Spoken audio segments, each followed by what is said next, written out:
आज आपण मस्त टाईमपास बनवणार शेंगदाण्यापासून आज बनवणार आहोत खरमुरे। त्यासाठी असा तवा गॅस लावून गरम करायला ठेवलेला आहे।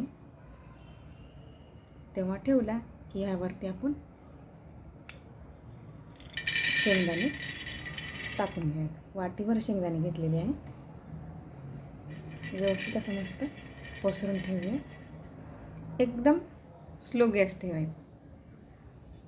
स्लो गॅसवर असे हे भाजू द्यायचे व्यवस्थित। मंद गॅसवर असे हे हलवायचे, हलवत राहायचे म्हणजे व्यवस्थित दोन्ही साईडला भाजले जाते। असे शेंगदाणे थोडे व्यवस्थित भाजू द्यायचे। आता खरमुरे बनवण्यासाठी एका वाटीत मी 2 चमचे पाणी घेतलेलं आहे, साधं आपलं नॉर्मल पाणी। व त्यामध्ये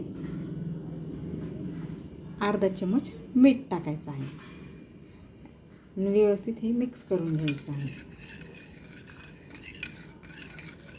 सर्व मीठ या पाण्यामध्ये विरघळू द्यायचं।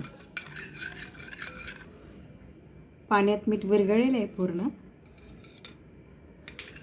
तर हे पाणी नाही का आपल्याला शेंगदाणे व्यवस्थित भाजत आली की टाकायचं आहे।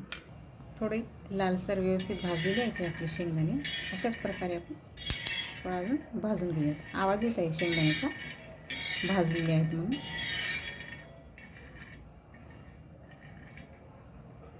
हे आपले टाईमपास खरमुरे करण्यासाठी आपण आपल्या मुलाची पण हेल्प घेऊ शकता। तसं मुलांना पण थोडं आवडतं ना काहीतरी करायला, त्यामध्ये ही सोप्या पद्धतीने मुलं आवडीनं करतील व खातील पण नक्की।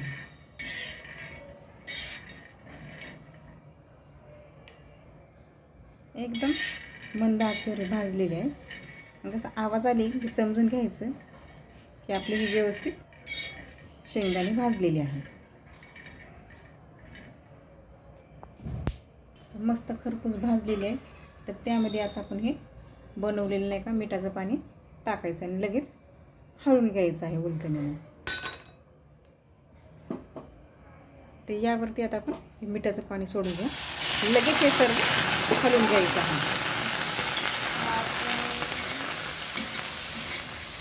असं काही झटपट हे लवकर बनतात, जास्त वेळ लागत नाही।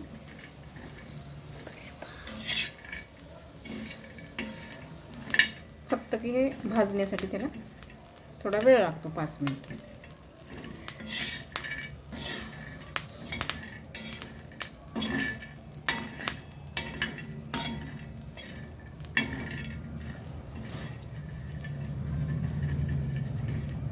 अशा आपण मिठात भाजले ना तेवढं जास्त वेळ लागतो भाजायला। हे असं पाणी करून टाकलं ना व्यवस्थित लवकर भाजतात आणि आपले लवकर पण होतात खरमुरे खाण्यासाठी तयार। तर अशाच प्रकारे थोडं 1-2 मिनटं असंच आपण याला हलवून घेऊया,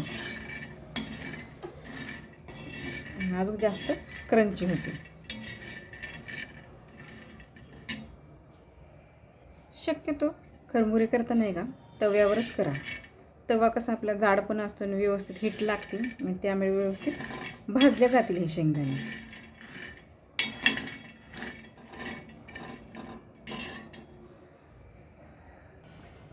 आता 2 मिनटं झालेले आहे, हे व्यवस्थित हलवून घेतलेलं आहे आणि बघा हे कसं लाल झालेलं आहे पूर्ण खालती। ते आपण मिठाचं पाणी करून टाकलं होतं। असं लाल झालं म्हणजे समजायचे की आपले हे खरमुरे तयार झालेले आहे।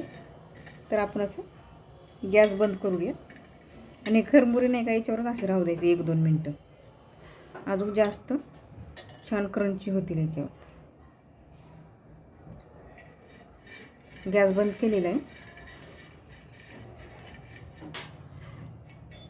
आणि आपण हे थंड झाले की काढून घेऊ। तसे हे खाण्यासाठी रेडी आहेत, एकदम मस्त हे का क्रंची झालेली, साल पण निघत आहे याची। तर अशा प्रकारे आपले हे टाईमपासचे खरमुरे बनवून झालेले आहेत। त्याचबरोबर मुलाला अशा प्रकारे कोण करून खाण्यासाठी देऊ शकता. मुलं आवडीनं खातील. व एकदा नक्की तुम्ही ट्राय करून बघा. व आवडले असल्यास चॅनेलला लाईक करा, शेअर करा, सबस्क्राईब करा. व अजून तुम्हाला कोणती दुसरी रेसिपी बघायची असेल तर नक्की कमेंटमध्ये टाईप करा. आवडले असेल लाईक करा. थँक्यू.